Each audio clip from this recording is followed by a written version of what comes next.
हमने तो हालिया दिनों में अजीबोगरीब वाकया देखे कि एक छोटा सा बच्चा कह रहा है कि रसूलुल्लाह के वालिदैन के बाद सबसे खुशकिस्मत वालिदैन अगर हैं तो इमरान खान साहिब के हैं। बच्चा तो मुकल्लफ नहीं है शरीयत में, बच्चे के ऊपर शरी कानून लागू नहीं होता, बच्चा नाबालिग है, लेकिन उस बच्चे ने ये अल्फाज खुद से कहे या उसको किसी ने सिखलाया है, कम से कम इस चीज को तो प्रूव करना चाहिए कि हम कैसे अपने बच्चों की तरबियत कर रहे हैं। क्या हम अपने बच्चों की ये तरबियत कर रहे हैं कि हमारा फलां सियासी लीडर रसूलुल्लाह के वालिदैन के बाद उसके वालिदैन सबसे ज्यादा खुशकिस्मत है? इसको प्रूव करना चाहिए और इसको प्रूव इस अंदाज में करना चाहिए कि अगर तो बच्चे ने वाकई खुद का बिल्कुल उसके ऊपर शरी कोई हुक्म लागू नहीं होता, लेकिन उसकी तरबियत के ऊपर सवालिया निशान जरूर है। और अगर उसको फीड किया गया है तो हमने ये देखा सादक और अमीन जो रसूलुल्लाह के खास अलकाब थे उनको भी यूज किया गया। रियासत मदीना जो रसूलुल्लाह की रियासत का सिंबल था उसको भी यूज किया गया। खुदारा अल्लाह के लिए आपसे गुजारिश है, आपसे दरखास्त है मेरे पीटीआई के, देखे सियासी इंतखाब जो होता है ना, सियासी इख्तिलाफ राय इसकी गुंजाइश मुआशरे में रखनी चाहिए, लेकिन हमारे भाइयों ने एक ऐसा मुआशरा क्रिएट कर दिया है कि इमरान खान साहब का मुखालिफ है वो बेईमान है, जो हम ही है बस वही ईमानदार है। नहीं, सियासत ऐसा फील्ड नहीं है कि जिसके अंदर किसी सियासतदान को नवाज शरीफ हो या इमरान खान हो वो मेयारे हक है ना। सियासतदान मेयारे हक नहीं है, मेयारे हक इस्लाम में कुरान और सुन्नत है, रसूलुल्लाह सल्लल्लाहु अलैहि वसल्लम है। आप पीटीआई के भी जो साथी हैं मेरे, ला इलाहा का कलमा नहीं पढ़ते, कलमा को मुसलमान है ना, तो क्या उनको मैं कहता हूं कि आपको आगे बढ़ के एजिटेशन करनी चाहिए, आपको इस चीज का खुद इदराक और शऊर होना चाहिए कि यह बड़ी गलत हरकत है। दुख इस बात का हुआ, चलो बच्चे ने तो कह दिया, तो स्टेज पे मौजूद सारे साथियों ने भी तालियां बजाना शुरू कर दी। कोई एक बंदा ऐसा नहीं था जिसने टोका हो, कोई एक कलमा गो नहीं था कि खड़ा होता कि आप गलत बात कर रहे हैं। एक बात ये होगी, चलो ये तो एक बच्चे ने कहा, और दूसरी तरफ अफसोस दुख है, दुख से ये बात कर रहे हैं। जेहलम में एक शख्स बैठा हुआ है, इसने तो चलो बच्चे ने गलती से कह दिया, और ये बड़ी संगीन नौइयत की गलती है। क्या हसन और हुसैन के वालिदैन कहां गए हैं? फातिमा अली अंबिया के सहाबा के वालिदैन, ये बड़ी संगीन बात है। लेकिन ये तो चलो उसने वालिदैन से मिलाया है। जेहलम का एक शख्स है जो कहता है, इंसान मैं सोचता हूं पता नहीं उसकी जुबान कितनी दराज है और उसके दिल में जर्रा बराबर रत्ती बराबर गैरत नहीं, उसको सोचता भी नहीं वो क्या कहने लगा है। कहता है मेरे भी हक चार यार हैं, मेरे भी अशरा मुबशरा हैं, वीडियो मौजूद है, एक बात भी झूठा इल्जाम नहीं लगाने वाले, मेरे भी अशरा मुबशरा हैं। यहां तक बात नहीं की, मेरे भी 313 बल्कि अब तो 313 से भी आगे निकल गए हैं। अपनी एक हकीर जलील जात को रसूलुल्लाह के जात के साथ कंपैरिजन करना।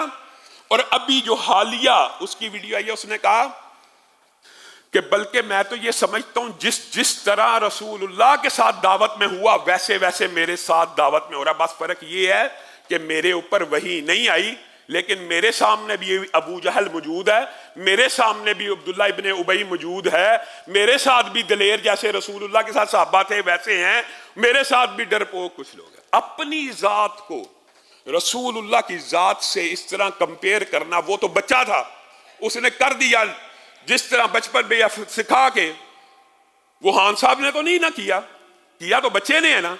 यहां तो जेहलम का शख्स अपने बारे में खुद कंपेयर करते हुए अपने आप को रसूलुल्लाह के तवाज़ुन में मुआज़ने में पेश कर रहा है, कानून हरकत में नहीं आ रहा। 295C इन बयानों का आपके ख्याल में ये जो बयान है ये वैसे ही दिए जाते हैं? हरगिज नहीं, ये एक पूरा माफिया है जो गुस्ताखियों को नॉर्मलाइज कर रहा है। आपने हालिया दिनों में देखा एक ने नबूवत का दावा किया, अभी ट्विटर के ऊपर इतला चल रही है कि हिबा चौधरी नामी औरत है रावलपिंडी बैरिया फेज 4 की, अगर तो मालूमात दुरुस्त है तो उसने सैयदा आयशा और रसूलुल्लाह सल्लल्लाहु अलैहि वसल्लम के तल्लुकात के ऊपर जो बकवास की है, मैंने भी ट्विटर के ऊपर दरखास्त की कि ये प्रूव किया जाए ये असली है नकली है जाली। उन्होंने उसका अकाउंट सस्पेंड कर दिया। अकाउंट सस्पेंशन इस मामले का हल है, आपके सामने एड्रेस मौजूद है, खातून मौजूद है। हालिया दिनों के अंदर ये जो गुस्ताखियां की जा रही हैं इनके पीछे एक मकसद है, वो मकसद क्या है कि गुस्ताखियों को नॉर्मलाइज किया जाए, मुआशरे को सेंसिटिविटी और हसासियत से निकाल लिया जाए। देखें, अगर आज से, आपको मैं सच बता रहा हूं, 50 बरस पहले या 100 बरस पहले इस पाकिस्तान या कुर्रा अरज पे कोई शख्स ये दावा करता और अपनी मिसाल रसूलुल्लाह की जात के साथ पेश करता कि मेरे भी हक 4 यार हैं, मेरे भी अशरा मुबशरा हैं, मेरे भी 313 हैं, तो उसको उसी वक्त पकड़कर अदालतों में, कोर्ट में, जेल के जरिए सजाए मौत और फांसी लगा दी जाती। ये मैं आपको फैक्ट बता रहा हूं।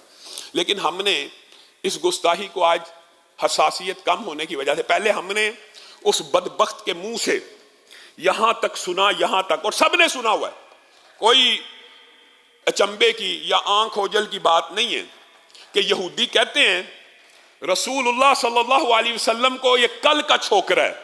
यहूदी कहते हैं, अल्लाह की कसम किसी यहूदी ने रसूलुल्लाह की जिंदगी में कभी ये जुमला अदा नहीं किया, और पहले भी चैलेंज कर चुका हूं, 1 करोड़ रुपया नकद इनाम देंगे मिर्जा साहब अगर किसी यहूदी का आप ये कौल किताब से निकाल के दे दें कि उन्होंने रसूलुल्लाह के बारे में ये कहा हो, ये कल का छोकरा नहीं कहा, और आपको भी पता नहीं कहा, और आपको पता था, आपके ऊपर सवाल किए गए, आप कह देते जुबान से निकल गया, उर्दू मुहावरा, मैं रुजू करता हूं, मैं अल्लाह से माफी मांगता हूं, मैं यू टर्न ले लेता हूं, बस बात खत्म हो सकती थी। लेकिन अब आपने उसकी तावील पेश की। उन्होंने कहा छोकरे की ट्रांसलेशन लड़का है। मिर्जा साहब कहते हैं छोकरे की जो ट्रांसलेशन है ये उर्दू में लड़का आम लड़के को कहते हैं, और मैंने ये ट्रांसलेशन कर दी है, मौलवी मेरे पीछे पड़ गए। हमारे गुजरावाला के एक मौलवी हैं, उन्होंने मिर्जा साहब को कहा, मिर्जा साहब आप कल के छोकरे हैं, आपने रसूलुल्लाह को छोकरा कहा। तो कहने लगा ये मौलवी छोकरा छोकरा कह के मुझे गालियां दे रहे हैं, ये उसकी वीडियो मौजूद है। अब इसको कैसे राह दी जाए, जो छोकरे को गाली कहता है, पहले कहता छोकरा लड़के की ट्रांसलेशन है, जब इसको किसी ने छोकरा कहा तो कहता मौलवियों की जुबानें देखो, मौलवी मुझे छोकरा कहते हैं, छोकरा तो गाली होती है। अगर गाली होती है तो रसूलुल्लाह के बारे में अड़ क्यों गया, तू जिद क्यों कर रहा है। तो हमारा ये मुतालबा इदारों से, एजेंसियों से, पुलिस से, इंतजामिया से, FIA से है कि इसको 295C के तहत भी गिरफ्तार किया जाए, अदालत में जाके अपने बयानों की वजाहत दे दे, अदालत बरी कर दे, इसकी कोई लॉजिक पेश करे। मैं और मेरे साथियों पे वो जुल्म हुआ है जो सहाबा पे भी नहीं हुआ। ये तू किसके साथ अपना कंपैरिजन मुस्तकिल करता जा रहा है। एक दिन तेरे किसी साथी को हजरत बिलाल की तरह सहरा में लिटाकर, तपती हुई जमीन के ऊपर लिटाकर, सीने और पुश्त के ऊपर गर्म पत्थर रखे जाएं, फिर तो तू कहे कि तेरे और तेरे स्टूडेंट्स के साथ कुछ वैसा हो रहा है। वैसे भी क्या रसूलुल्लाह सल्लल्लाहु अलैहि वसल्लम की जात और सहाबा की जात ऐसी है कि जिसके साथ जो जी चाहे तू तमसीलें और अपनी मिसालें पेश करता चला जाए। 295C के अलावा भी इसकी मुतअद्दद तुहीन के अल्फाज हैं, आप हैरान रह जाएंगे। ये कल का छोकरा ही काबिल गिरफ्त है, अपने आप को रसूलुल्लाह से कंपेयर करना ही काबिल गिरफ्त है। लेकिन इस बदबख्त के मानने वालों की अकल के ऊपर ऐसा पर्दा है, इस कुरान पाक के बारे में कहता है, और कुछ बातें इंसान की दुरुस्त भी होती हैं। ये जो बात है ये हम भी आपके सामने रखते हैं कि कुरान पाक को तर्जुमे के साथ, ट्रांसलेशन के साथ पढ़ना चाहिए। कुरान हुदल्लिन नास है, समझने की किताब है, ये बात तो दुरुस्त है। लेकिन ये बातें करने के बाद ये लफ्ज कहना कि इस कुरान पाक को बगैर तर्जुमे के पढ़ना ऐसे ही है जैसे फ्रेंच में गालियां निकालना, माअल्लाह, ये सरी कुफर का जुमला नहीं है, ये सरीहन कुफर का जुमला है। क्यों? दलील भी आपको याद होनी चाहिए। कुरान पाक की इब्तिदा कहां से हो रही है? सूरत फातिहा के बाद अलिफ लाम मीम। दुनिया में कौन सा शख्स है जिसको इसका तर्जुमा आता है? आता है? किसी को तर्जुमा है? कोई हाथ खड़ा करे। किसी को अलिफ लाम मीम का तर्जुमा आता है? नहीं आता। इस बगैर तर्जुमा अलिफ लाम मीम पढ़ने की नेकियां 30 हैं कि नहीं है? तो ये पूरे कुरान पाक के बारे में कह रहा है कि इसको बगैर तर्जुमा पढ़ना ऐसे है जैसे फ्रेंच में गालियां निकालना। और हसासियत खत्म होती जा रही है मुआशरे में। उल्टा मौलवियों के ऊपर, उलमा के ऊपर इल्जाम लगाए जा रहे हैं कि आप वो गुस्ताही नहीं करता, आप जबरदस्ती उसको गुस्ताख बना रहे हैं। ये गुस्ताही अगर नहीं है, आपकी और मेरी अकल में रसूलुल्लाह के साथ कंपैरिजन करना, और मैं आपको हैरान रह जाएंगे, उसने सिर्फ रसूलुल्लाह को कल का छोकरा नहीं कहा, उसने सैयदना इब्राहिम को भी कल का छोकरा कहा। कुरान पाक में आया ये लफ्ज, अड़ गया, जिद कर रहा। समेअना फतन की ट्रांसलेशन करता है कि जो हजरत इब्राहिम के बारे में कुरान पाक की आयत है ना, कि समेअना फतन, हमने सुना एक लड़का इब्राहिम, कहता वो लड़का नहीं, उसका तर्जमा छोकरा। और ये एक, अच्छा फिर दूसरी बात ये तो सिर्फ नबियों की बात है, और इंसान को दुख होता है। बाल लोग ये समझते हैं जी ये तौहीद बयान कर रहा है, ये जी बड़ा ऐसी बयान कर रहा है, ये जी शिरक के खिलाफ है। अल्लाह की कसम ये तौहीद नहीं है।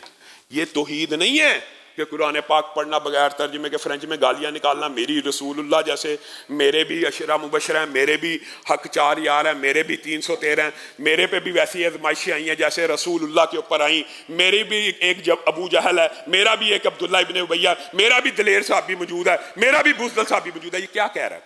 ये क्या कह रहा है? ये कैसी बातें? इन बातों को कोई जी शऊर अक्लमंद इंसान इन बातों को जस्टिफाई कर सकता है? और फिर ये कहता है ये तौहीद ये है, तौहीद ये है। अल्लाहु अकबर। और बाद बेचारे कम इल्म अहले हदीस भी समझ रहे होते हैं ये बड़ी अच्छी बात कर रहा।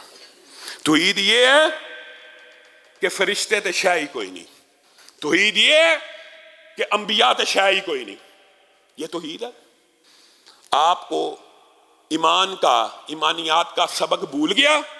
फरिश्तों पे ईमान लाना, रसूलों पे ईमान लाना है कि ये तौहीद ये है कि फरिश्ते शाही कोई नहीं, रसूल अंबिया शाही कोई नहीं, ये तौहीद है। ईमान की इब्तिदा ये है कि फरिश्तों के ऊपर भी ईमान है, रसूलों के ऊपर भी ईमान है। कोई शय है ही नहीं है तो ईमान किस चीज के ऊपर है?